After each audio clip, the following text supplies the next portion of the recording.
जाफराबाद में एक शख्स की गला रेतकर की हत्या, आरोपी मौके से फरार, पुलिस जुटी मामले की जांच में।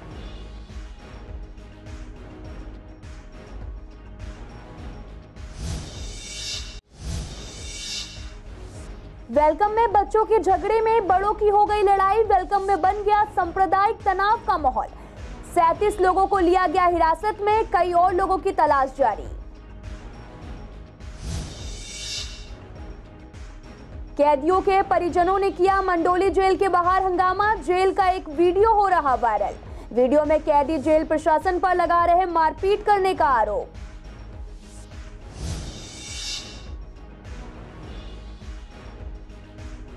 हर्ष विहार में एक युवक की पीट कर की हत्या, आरोपियों ने परिजनों को फोन करके दी सूचना, पुलिस कर रही मामले की जांच।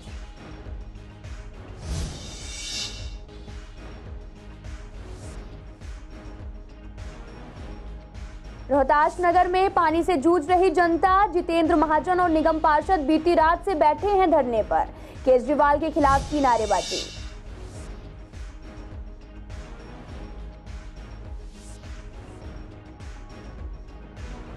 नमस्कार, मैं आपके साथ अंकिता पाल। आप सभी का पूर्वी दिल्ली खास में एक बार फिर से स्वागत है। रुक करते हैं खबरों की तरफ। उत्तर पूर्वी दिल्ली के जाफराबाद में उस वक्त हड़कंप मच गया जब ब्रह्मपुरी रोड सेंट्रल बैंक के पास एक तहसीन नाम के शख्स की गला रेतकर हत्या कर दी गई और आरोपी मौके से फरार हो गया। आपको बता दें कि शख्स की उम्र 32 साल बताई जा रही है और हत्या के बाद आसपास मौजूद लोगों ने पुलिस को सूचना दी तो पुलिस मौके पर पहुंचकर शव को कब्जे में लिया और पोस्टमार्टम के लिए जीटीबी अस्पताल भेज दिया है। पुलिस पूरे मामले की जांच में जुट गई है। फिलहाल बड़ा सवाल ये है कि ईद के मौके पर सुरक्षा के चाक चौबंद थे, इसके बावजूद आखिर किसने वारदात को अंजाम दिया। मुझे 4 बजे के टाइम फ़ोन आया, मेरा छोटा भाई एक और रहता है, उसका फ़ोन आया कि बोले भाई तुम्हारे भाई की चाकू मार दी किसी ने और बहुत सीरियस हालत है उसकी, तुम जल्दी आ जाओ मेरे पास। कहाँ पर मारा चाकू? चाकू गर्दन पे मारा। ये मैंने अभी गर्दन पे सुना है कि एक गर्दन पे मारा और एक यहाँ पेट पे मारा है और एक यहाँ गुर्दे में मारा। खून रुक नहीं रहा था उसका। मामला तो देखो जनाब किसी को पता नहीं, क्योंकि मौजूद वहाँ पे कोई था नहीं। इस बंदे के चाकू लगे, किसी बंदे ने घर पे इत्तला दी, इन लोगों को पता लगा, ये अमरोहा गए हुए थे, उनके बड़े भाई हैं, उनके एक छोटे भाई रहते हैं, उनका नाम जावेद है, मेरे घर के पीछे रहते हैं वो। उनको पता लगा जब तक कि एक बंदा शास्त्री पार्क हॉस्पिटल उनको ले आ चुका था, ब्लड उनके ज़्यादा निकल गया था। जब तक वहाँ पुलिस वाले पहुँचे, डॉक्टरों ने काफ़ी मेहनत करी लेकिन बंदा बच नहीं पाया वो।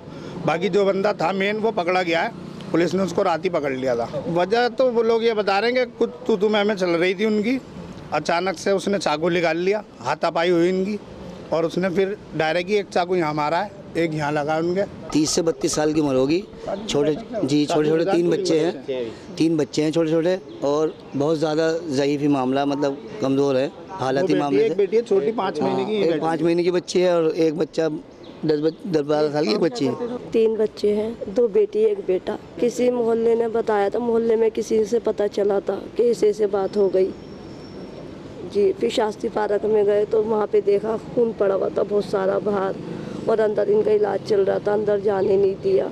छोटा वाला भाई हमारा में ही पढ़ता, अब्बू भी में ही पढ़ते, मैं भी में ही पढ़ती। फिर बाद में जेठ आए हमारे। पूर्वी दिल्ली के वेलकम इलाके में बुधवार देर रात 2 समुदायों के बीच झड़प हो गई। ये पहले 2 समुदायों के कुछ लोगों के बीच हाथापाई हुई और फिर विवाद इतना बढ़ने लगा कि पत्थरबाजी भी होने लगी और इस बीच घटना के बाद इलाके में भारी तनाव भी पैदा हो गया। खबर मिलते ही पुलिस मौके पर पहुंच गई। इलाके में भारी पुलिस बल भी तैनात है और पुलिस ने कई दंगाइयों को भी गिरफ्तार किया है। मामले में 37 लोगों को हिरासत में लिया गया है और 3 लोगों को गिरफ्तार किया गया है। पुलिस ने बताया कि बीती रात लगभग 9:50 पर वेलकम इलाके में फोटो चौक के पास 2 समुदायों के लोगों के बीच झगड़े को लेकर पीसीआर कॉल आई। खबर मिलने पर पुलिस की टीम फौरन घटनास्थल पर पहुंची। शुरुआती जांच में पता चला कि वेलकम इलाके के एक्स एंड वाई ब्लॉक के पार्क में खेलने वाले बच्चों के बीच लड़ाई हो गई थी और इसी कारण 2 समुदायों के बीच हाथापाई हो गई। सांप्रदायिक तनाव की आशंका जताते हुए कुछ लोगों ने पुलिस को खबर की कि जिसके बाद इलाके में भारी बल तैनात किया गया और पुलिस ने बताया कि फिलहाल मामले में 37 लोगों को हिरासत में लिया जा चुका है, जबकि कुछ की तलाश लगातार जारी है। वहीं अब तक 3 लोगों को गिरफ्तार भी किया गया है। वहीं डीसीपी ने बताया कि मामले में आईपीसी के तहत कार्रवाई की जा रही है। हुआ कि हम लोग सब खाना खा रहे थे बैठ करके, कुछ गेस्ट आए हुए थे। जब हमने हाय लो सुना और देखा कि लोग पत्थर मार के भाग रहे हैं एक दूसरे के पीछे, तो वो सारे बच्चे जो हमने भागते हुए ऊपर से देखे हैं 15-20 साल के रहे होंगे। ये जो पीछे गणेश पार्क है, इसका नाम गणेश पार्क 2 महीने पहले रखा गया है। इसमें गलत लड़के आपस में खेलते कूदते सारे काम करते, कोई समुदाय के बीच में कोई पथरा नहीं हुआ। ये सिर्फ एक अफवाह है जो लोगों ने महसूस किया। हो सकता है कि भाई किसी ने पैंट शर्ट पहन रखी है तो हिंदू हो गया, जिसने कुर्ता पजामा पहन रखा है वो मुस्लिम्स हो गया। इस तरह का लोगों ने, हो सकता है हिंदू मुसलमान किसी ने कॉल भी की हो, लेकिन ये हिंदू मुसलमान का झगड़ा नहीं था, ये आपस में झगड़ा था उन लोगों का, कुछ एलिमेंट्स, गलत एलिमेंट्स का, जिसकी वजह से अब ये सब हो रहा है। झगड़े की ये कॉल थी, तुरंत पुलिस टीम को रवाना किया गया।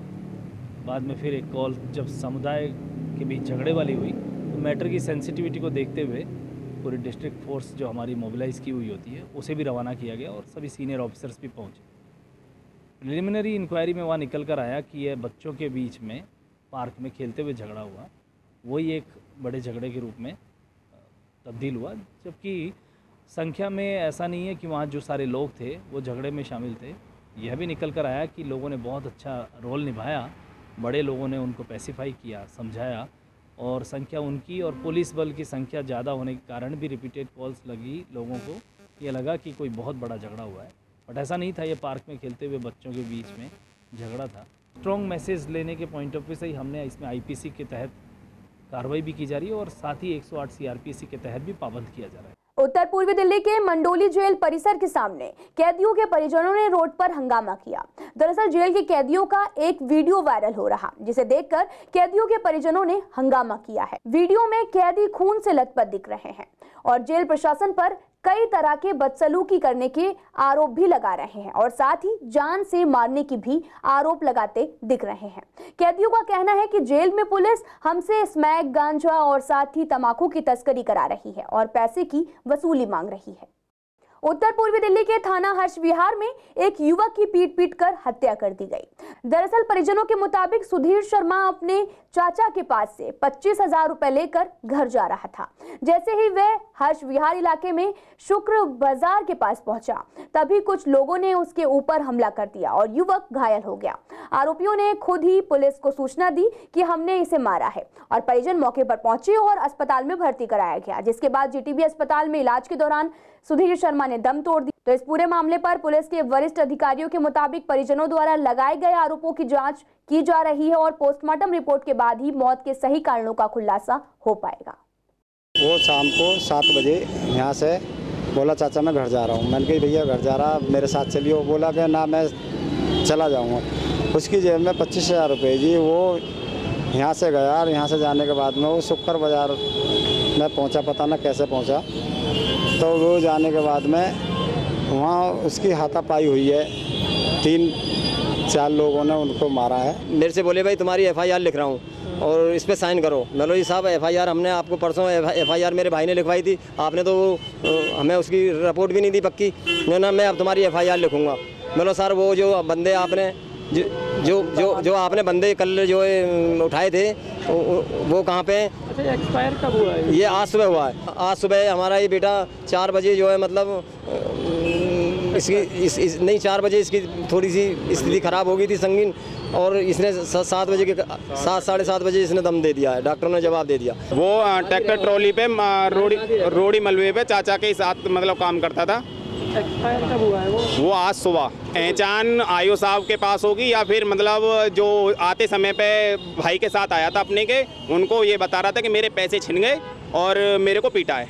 उत्तर पूर्वी दिल्ली निगम के रोहताश नगर से बीजेपी विधायक जितेंद्र महाजन अपने निगम पार्षदों के साथ चीफ इंजीनियर, दिल्ली जल बोर्ड के जनता फ्लैट्स और जीटीबी स्थित कार्यालय में 4 मई से धरने पर बैठे हुए थे। उन्होंने बताया कि रोहताश नगर का पानी पास के ही विधानसभा क्षेत्रों बाबरपुर, शहदरा और सीमापुरी में डाइवर्ट कर दिया गया है, जिसकी वजह से उनके इलाके में पानी की भारी किल्लत पैदा हो गई है। रोहताश नगर में पानी की समस्या से लोग जूझ रहे हैं, जिसे लेकर इलाके के पार्षद और विधायकों ने प्रदर्शन किया और वहां केजरीवाल के हाय हाय के नारे भी लगाए।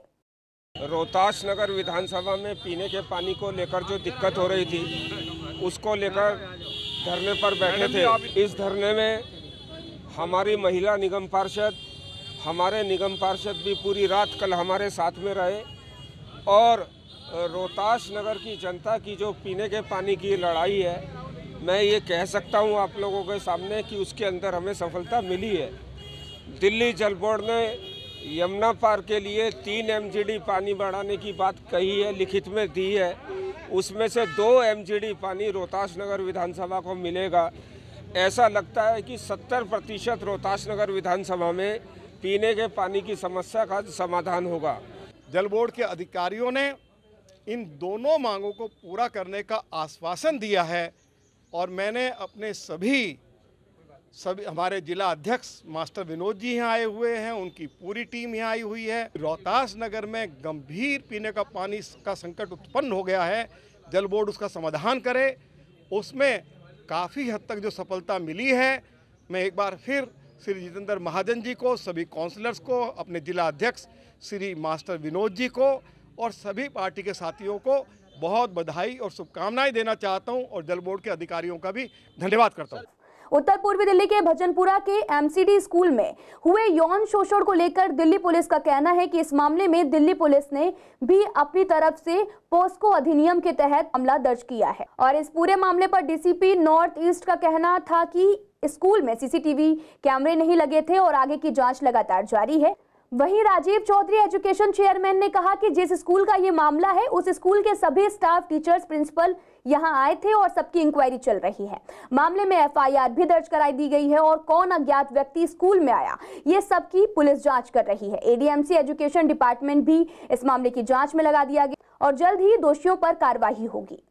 भजनपुरा स्कूल में एक वारदात हुई है जिसके बारे में पता चला है, उसकी इंक्वायरी चल रही है। नगर निगम ने उसके सभी, उसके प्रिंसिपल, उसके इंचार्ज, उसके स्कूल के जो नर्सरी आया और गार्ड, सबको शोकोज नोटिस दिया है और सबको हेडक्वार्टर बुला के सबकी इंक्वायरी चल रही है। उस पर जांच हो रही है, FIR उसमें हो चुकी है।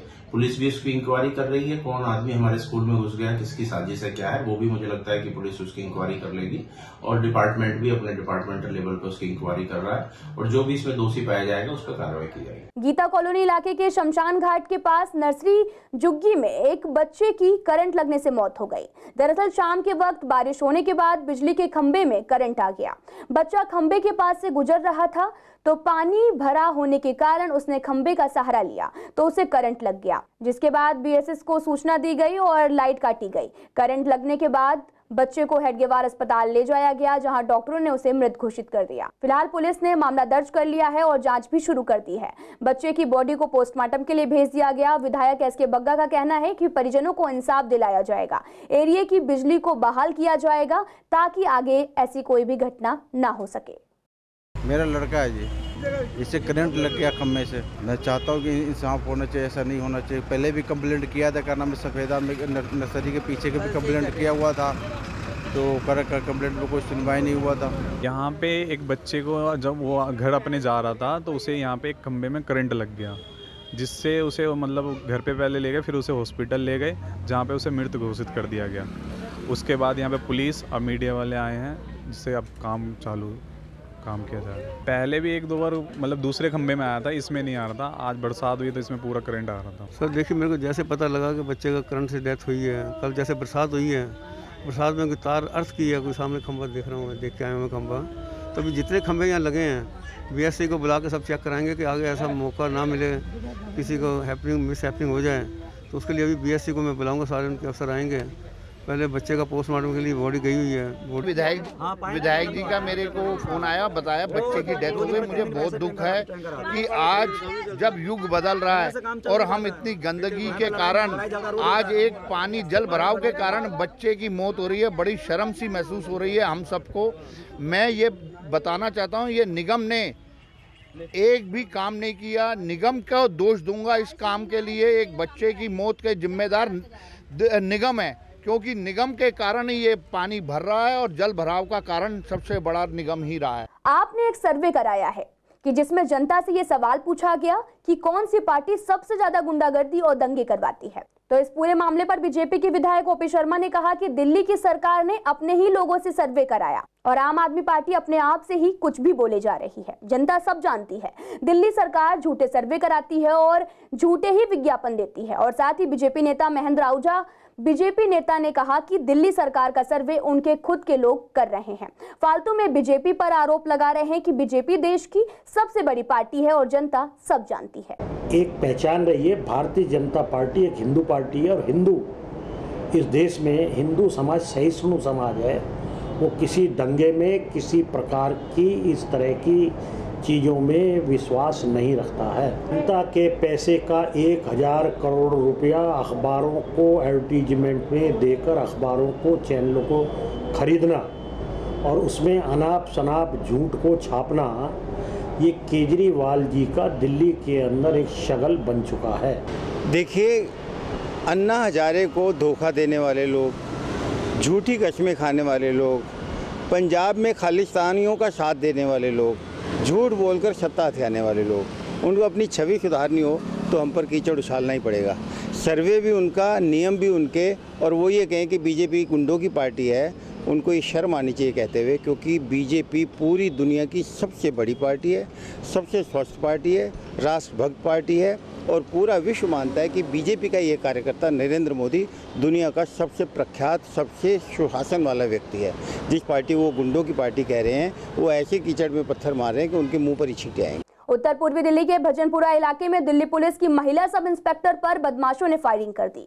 दरअसल महिला एसआई अपने पति के साथ कार में आ रही थी, तभी अज्ञात बदमाशों ने इस वारदात को अंजाम दिया। गाड़ी में मौजूद एसआई के पति को 2 गोली लग गई हैं, जिसके बाद भजनपुरा थाना पुलिस ने घायल को अस्पताल में भर्ती कराया। वहीं पुलिस ने मुकदमा दर्ज कर जांच भी शुरू कर दी है। पुलिस फिलहाल आसपास लगे सीसीटीवी फुटेज भी खंगालने में जुटी है। पीड़ित एसआई के पति ने बताया कि सामने से एक व्यक्ति ने आकर गोली मार दी। वो अज्ञात व्यक्ति था जिसने फायरिंग की थी और मैं अपनी पत्नी को लेकर बाहर जा रहा था। मैं 5 बजे से ऊपर आ रहा था, शास्त्री पार्क के लिए जा रहा था मेरे को। तो मैंने देखा भैया इनको मैं जानता भी नहीं, बहुत पुराना जानता हूँ, तो इनके हाथ में गोली लगी हुई थी, जो इन्होंने मुझे बताया। तो खून काफ़ी निकल रहा था, मैं हाथ में पट्टी बांधी हुई थी, तो मैं इनको फटाफट बिठा के अपना हॉस्पिटल लेके आ गया। जैसे मेरी गाड़ी के बिल्कुल आ गए थे, तो मैंने यही जगह अपनी जानकारी दी, तो मैंने गाड़ी बिठाया, फटाफट हॉस्पिटल लेके आ गया। भाई साहब, मैं 5 पुस्ते से आ रहा था जी। सामने एक व्यक्ति आया जिसने मेरे को गाड़ी में सामने ही गोली मारी, 2 गोली मेरे लग गई और मैं उस व्यक्ति को नहीं जानता। मेरी वाइफ पुलिस में है, तो मैं उसको लेके आ रहा था, उसका मेडिकल था कुछ तो इशू, तो मैं उसे लेके आ रहा था। तो हम आ रहे थे, 5 पुस्ते से उतरे थे जी। के ब्लॉक में मैं रहता हूँ, घर के लिए जा रहा था। उतरते ही मेरे को सीधा टारगेट किया, अब जो भी है। यमुना पार में 230 ढलाव घर बंद कराए गए हैं। इनमें से कई ढलाव घरों को तो पूरी तरह से ध्वस्त कर दिया गया है। वहीं कुछ में एमसीडी अधिकारियों ने अपने ऑफिस तक बना लिए हैं। इस पर पार्षद गुंजन गुप्ता ने कहा 230 के आसपास ढलाव घर हैं, जिनमें से ज्यादातर को बंद करके कूड़े को कंपोस्ट करने का प्लांट लगाया गया है। कूड़ा मुक्त ढलाव घर बनाया गया है, तो वहीं कई इलाकों से भी जो ढलाव घर बंद किए गए हैं, उनमें यह तो लाइब्रेरी बनाई जा रही है या फिर वहां कर्मचारियों के बैठने के लिए दफ्तर बनाया जाएगा। मेरे वार्ड की मैं बात करूं तो 7 में से 3 ढलाव घर हैं जो बंद हो चुके हैं। 2 ढलाव घर हैं जिन्हें मॉडिफाई कर दिया गया है। एक पे कॉम्पैक्टर लगा है खाद बनाने का, एक पे कंपोस्टर लगा है खाद बनाने का, एक पे कॉम्पैक्टर लगा है कूड़े को कॉम्पैक्ट करने का, जिसकी कैपेसिटी बढ़ गई है। तो एक बदबूदार चीज़ है जिससे क्षेत्रवासियों को निजात मिली है, मक्खी मच्छर हैं जिससे क्षेत्रवासियों को निजात मिली है। तो बहुत अच्छी ये बात है और बहुत साधुवाद है मेरा हमारी पूरी भारतीय जनता पार्टी के सभी निगम पार्षदों को और हमारे सभी निगम के अधिकारियों को जिन्होंने इस प्रस्ताव को आगे बढ़ाया है। अभी हमारी निगम की योजना है कि जो ढलाव घर हमारे समाप्त हो चुके हैं, जो लोगों को गंदगी का एक अंबार लगा रहता था, दुर्गंध आती थी, उसको अच्छे कि परिवर्तन करने के लिए हमने कुछ एनजीओ को, उसमें एक एनजीओ है जो प्लास्टिक को कन्वर्ट करती है, प्लास्टिक को इकट्ठा करके और प्लास्टिक बैग भी हमारे क्षेत्रों में बांटता है कि गीला सूखा कूड़ा लोग उसमें दें। दूसरा 64 हमारे एमआरएफ सेंटर बनेंगे, जिन सेंटरों पर जो कूड़ा छट जाएगा और एसेबल साइट पे बहुत कम क्वांटिटी में छटने के बाद मटेरियल जाएगा, और जो ये मटेरियल छटेगा वो एस्को मॉडल जो हमारा निगम का है उससे हमारी आय भी होगी। फिलहाल इस बुलेटिन में इतना ही। तमाम खबरों के लिए आप देखते रहिए CCN लाइव।